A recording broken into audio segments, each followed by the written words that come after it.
Taakong pagtahon ko sa ating pinanagang Mayor, Mayor Harvey H. Pitzer. Good morning.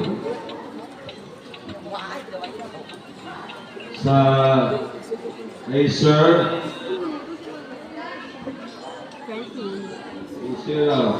Edgar Case Nino, sir. Good morning, sir. Kay Ma'am Sulyano, ma'am. Good morning. Tagalinaw rin si Ma'am, ha? Tagalinaw siya. Mr. Fred, sir, good morning.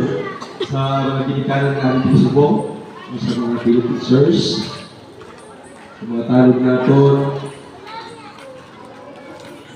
sa ating mga BSW, Pintes, mga teachers natin sa high school, ma'am, sir, good morning. Kailangan katawan sa pagkaitamasi, no? Akong ginagawa po salamat sa inyo sa dibuwat subong aktibidad. We are very blessed.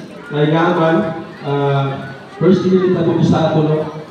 Na out of 25 barangays, kita piling sa taga-Region 12. So, pasalamat lang ginagawa sila. Magpapaan dito.